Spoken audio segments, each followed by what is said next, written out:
I'm gonna turn her into a proper good girl for Zeon. Which, to be fair, I'm going to groom her into a Zeon fanatic. He does treat her better than the usual Zeon captures, but this is true. Conditioning, that does take on a different meaning. Actually, never considered that look at before. Not conditioning in the same way that he's conditioning Pura was a new type. I mean the more traditional grooming sense. Yeah, just straight up like Discord grooming, yeah. I'm glad my Discord is smaller and I have a very good handle over it. So this part... You're not a Smash player. You're not wrong. So this part is actually kind of funny in a weird sort of way. First of all, I don't know why she screams like she just actually blew her own shoulders off. That's always been weird. Because it's not stable and they're still shaking. Yeah. I always just found that to be a little bit strange. So, what talking point do you want to start with first? Do we start with Rue? Do we start with L? Do we start with Puru? Where do you want to go with this? Because there's a lot of different directions we could go with right now, because it's very condensed. Damn, I'm not getting any closer. I guess I'll save Beecher for later, because his redemption takes a while, but he does a damn good job at redeeming himself. Yeah, definitely. It takes a bit to get there, though. I guess we'll head in with Rue, because I think we definitely skip past this, what would have been the stage where Lena dies, and Rue literally the very next day is like, you need to get over it. She's dead and she's never coming back. Yeah. It hasn't even been 24 hours, but thanks for telling me that my sister is dead. Rue is a wonderful character, except for literally that 3-episode span. She runs away because Judo's friends are telling her, hey, I get it, just give him a day or two to breathe. Yeah, seriously, like, let him grieve at least a little bit. That said, he does go through the motions of, like, what Amuro was going through a lot faster and a lot more concise and probably better told, but just like, ugh, yeah, that's a bad look. Especially since she then fucks off and gets hit on by not one, but two 1980s Bishonen boys. That boy is named Jun Cock. Yep. He got smacked on by a man who's probably double her age and was probably about to get either fucked or date raped by him.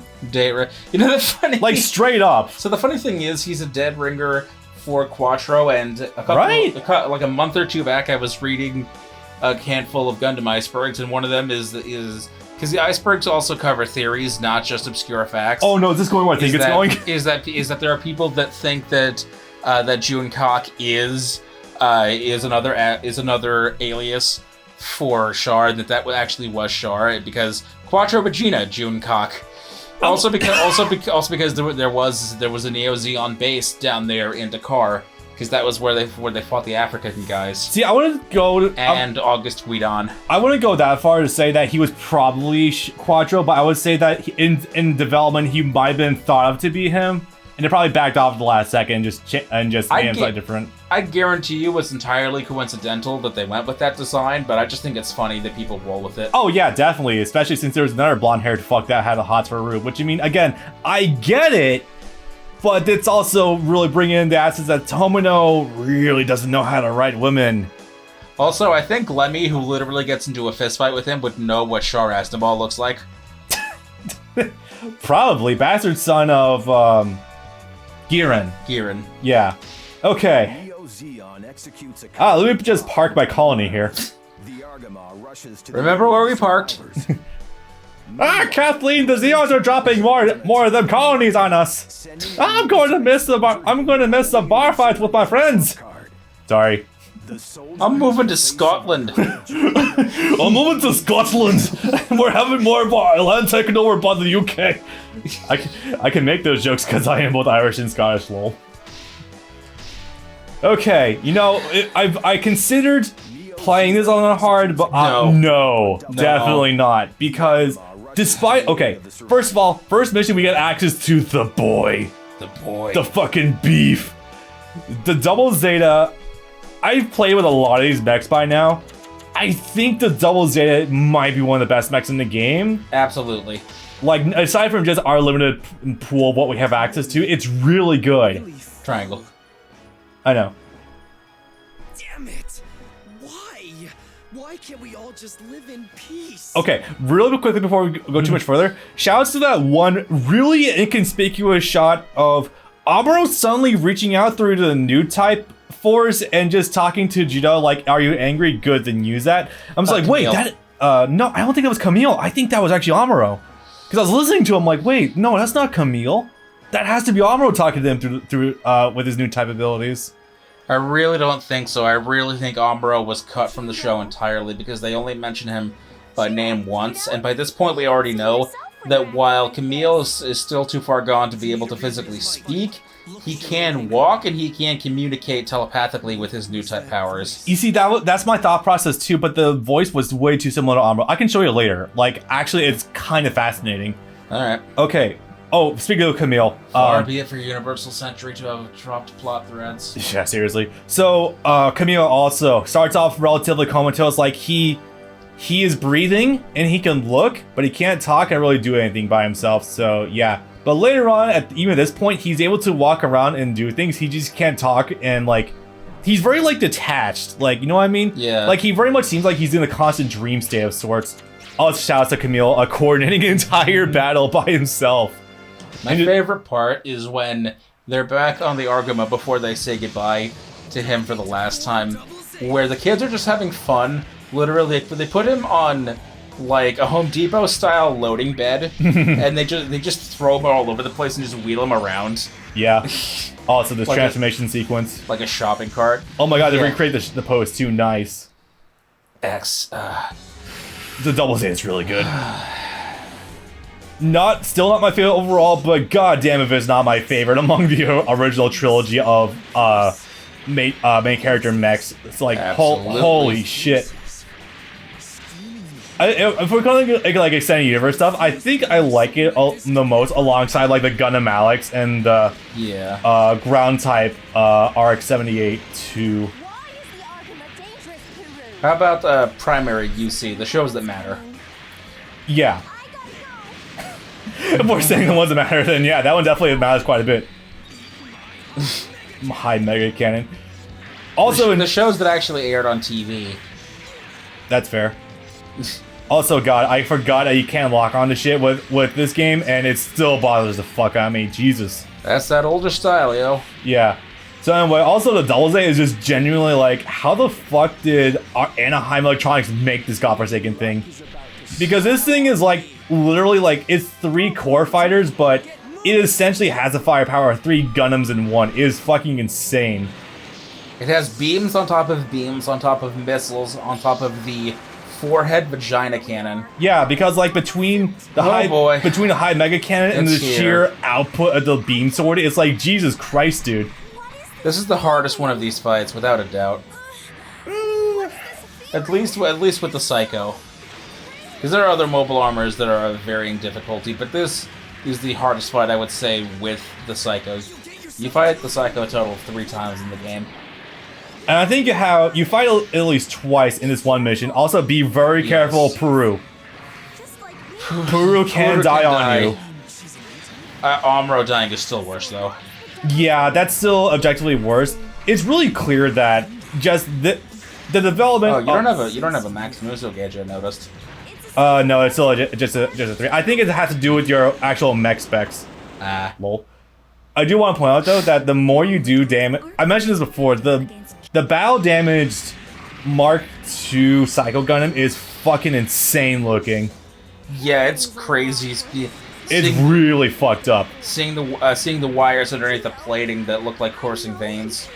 It really just looks like a skeleton. It just formed. Yeah, it's fucked up because it takes a couple of blasts directly to the face. Yup. And you can see the underplating on the face. Let's see. Also, just in general though, Puru 2 is also sort of a basket case. Yeah, Cyber New type and clone on top of that. So, you know, there's a lot of fun to be had there.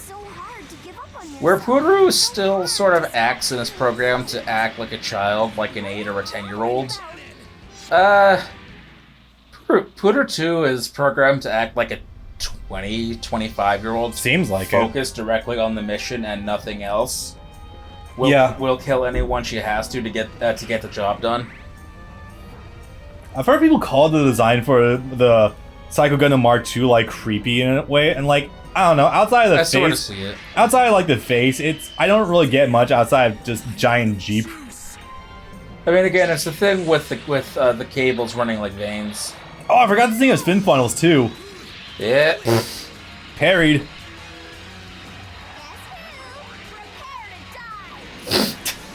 We never said this dub was perfect.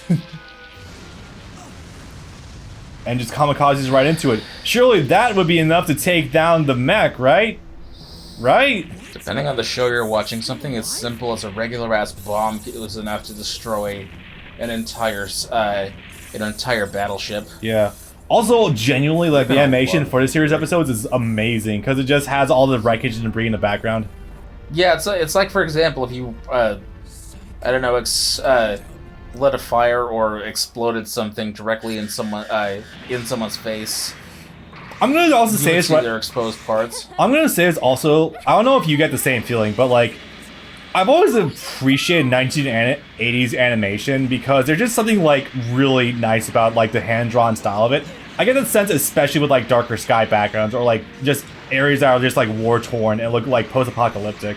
Have you ever gotten that, or was that just a me thing? They have to put work back in the day. They had to put work into making it actually look like that. Yeah, you can't just use a stock background for that the way you can nowadays with digital and HD animation. Yeah, we've said this a handful of times beforehand, but anime was really hideously ugly from about 99, 98 to about 2005 when they were first getting a handle on digital animation before HD. Color and screen space became available. Case in point, especially with season 1 of Seed. Holy shit. Yeah, it really was not a smooth transition in the slightest. Yeah, we mentioned this before, but Seed Destiny does have a much better handle on it, but those first few episodes of Seed especially were just not good. This goes for anime pretty much as a whole, that it was very rare for them to still look good nowadays, whether it be because the coloring is fucked up, because they don't really know how to use blocking and spacing correctly, or because they just don't know how the techniques work. Yeah. Damn, that was fast, actually. Yeah, there's not a whole lot going on here. This was just a singular battle. Yeah, but no, I just always like those like destroyed environments that used to be drawn for like 1980s anime. It just look really nice. Wait, was the Dryson here? Was the tan guy here? The tan guy here with brown hair, buzz cut. Is it the guy with the Zaku 3? The Doven Wolf. Maybe.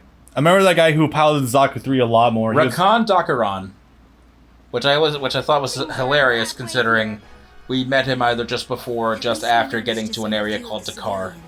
Yeah. I think the Africa skirmishes was before Ireland. Yeah, because I think they were traveling north. What was that thing? It definitely was. I just don't remember if that was a character that we met in space or met on Earth, because he dies in space. Question, actually, I'm not sure offhand. Also, to address this now, Elle is a character who is adorable and is fun, but also is like very much like a one-note character who doesn't really have growth until like the very end. It's depressing how even in this show you have people that fall into the background. Yeah.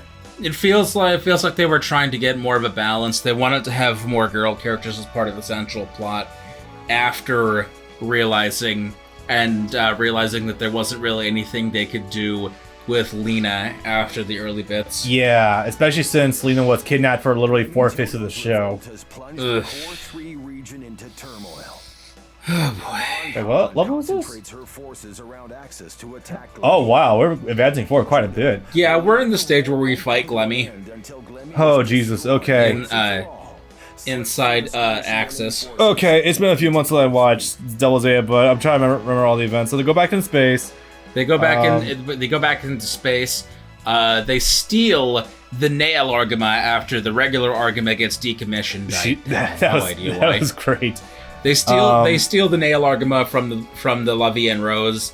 That fucking bitch that keeps trying to fuck Bright even though she knows that he is married and has 2 children that are still alive. Yep. Dies. Thank merciful Christ. What's the name of the colony to go to that's like entirely insulated and where we find those 2 sisters in? Moon. Yeah, Moon. Then a whole Moon sub-arc happens. Which, by the way... There are 2 Moon arcs where the girls come back. The first one happens before we touch down on Earth. Oh, Jesus. Also, let me say this straight up right now. The Moon arc is way better than the one girl who is a suicide bomber. Like, seriously. For my money, those are the worst episodes in the show. I'm inclined to agree, honestly. Even more so than, like, latter Hong Kong colony. That fucking bitch cannot make up her goddamn mind. Yeah, it's break down to tears of character. Just like, Jesus, also, okay, get it. When you let Gotten, of all people, slap you around, you know you're fucking pathetic. Seriously, yeah. Gotten, who was both Mashimer and Glemmy's bitch. Yup. That's fucking rough, buddy. And Karasun's sex friend. Yeah. Yeah, when you let that fucko, who is a character I like, he's funny, when you let that fucko slap you around, you know you're goddamn pathetic. For the record, I'm pretty sure Karasun might have banged like half the guys on the ship she was with. Most definitely. It's a pretty... She tried to seduce Judo just so she would stop having to do the laundry while she was a prisoner aboard the Archimate. Yeah. She wasn't even asking to leave. She's just like, can I stop doing the laundry now? Pretty much. Oh yeah, also the fact that she tried to escape the argument like 3 times and only worked on the 3rd time. That was great. Karasun, by the way, is a very funny character. I don't mind her. She's kind of fun. She tricked those stupid kids who are still there for some reason. I know! Into letting her go. Yeah. Oh, correct. Wait a minute. What the fuck? Yeah, how did it go down from 2 to 1? I wonder if was it probably gave up like one of the boosters for the Muso gauge? I thought I sold that part. That's so fucking weird. No comprende, but okay, strange. Eesh. I mean, even Yeah, then, they still have those fucking kids there, the ones that stole the Zeta that one time. Jesus fucking Christ! Yep. I don't understand the fascination Tomino had with trying to keep the kids on board as comic relief. Which, you want comic relief? You have Judo. He's great. Even Ino's a good character by himself. Like, Jesus. It's a holdover from the 70s style of mech anime design, where a lot of the times they would have either a very young kid that's actually like 10 years or under either be the pilot or be part of a team of pilot children or just be someone else's sidekick. Yeah. They had that in... was it... Zambot. They had that in Daitarn. They had that in a couple of other shows.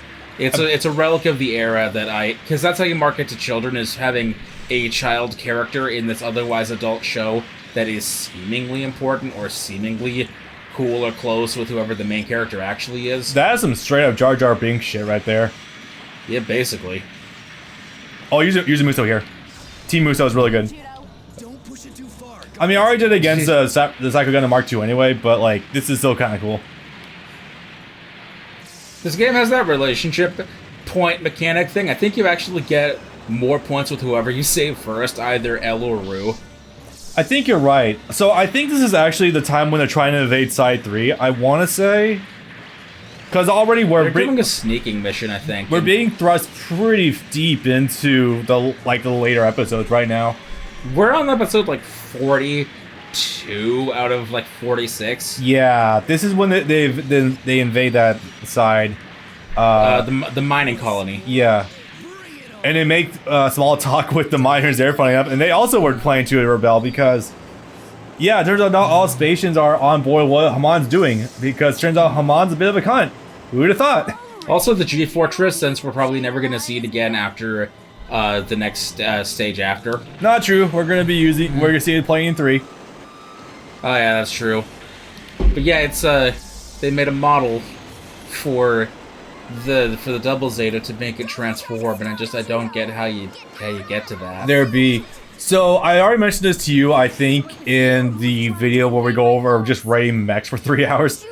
How are you guys liking those? Those were a hell of a lot of fun for me. Those were kind of neat. I have a lot more fun with the mechs one because a lot more things I could talk about. But anyway, so there's a couple of shots actually where like the three core parts are actually like assembled, but they're not turned into the double Zeta. Like one of them, I want to say is actually when they get to Moon. I want to say that was the case, where like it is transformed and like ready to go, and they're like attached. They're just like sitting in the hangar bay. So I think the G-Fortress does work in theory, but it is something we would have needed to see like in motion, if you catch my drift. It's even weirder too, because when they touch down on Earth, they actually do get a mobile weapon. They get the fucking... Oh god, yeah, that's right. The motorcycle-looking thing. Yeah, the thing that the Mark II uses, yeah.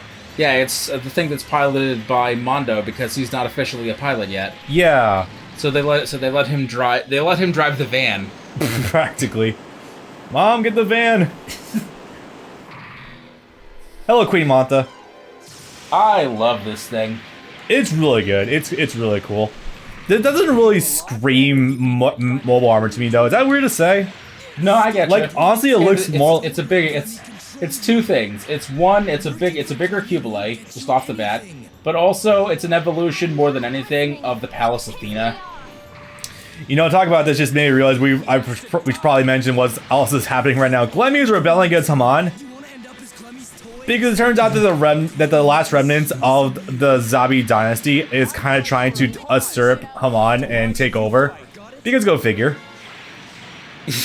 You know, it's the fuckedest thing too, because her stated goal is that she wants to bring back Lore to the Zabi family, and yet Glemmie here literally is the Zabi patriarch's illegitimate child. Yep. So he is a Zabi. It's the funniest thing that you don't think about until after the fact. Yeah, I never actually pieced it together. But I keep forgetting that part about being the about wanting to restore glory to the Zabi patriarchy, which is funny because it seems like Haman wants to do the opposite of that. Because it sounds so stupid when you say it out loud. Oh yeah, that's right. Everyone's trying to communicate through the force in order to convince Puru 2 to come back to our side. Because even though she's a clone, she is still Puru. So, I mean, thank you, Puru. I love that. Stunning contribution as always. Absolutely. Oh, there's an item up there. You should probably use it to heal. And it's an SP up. God damn it. Fucking. Any others in here? No. Okay. This should still do a good amount, though. I've never seen a mobile armored guard before.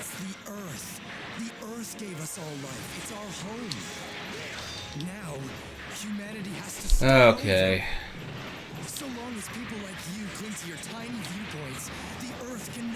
And I have levels put into the double Z. I use it a lot. Holy shit. Damn. That was close to dodging that. Ooh, fuck. We really don't have matchup knowledge against the Queen Manta. Holy crap. I don't think its charge attack is actually as good as the one on the Zeta or on the Mark II. Probably not on the Zeta. It's got range, though. That's the thing, but... Also, the Queen Manta blocking you is probably not helping either. Yeah, that was weird.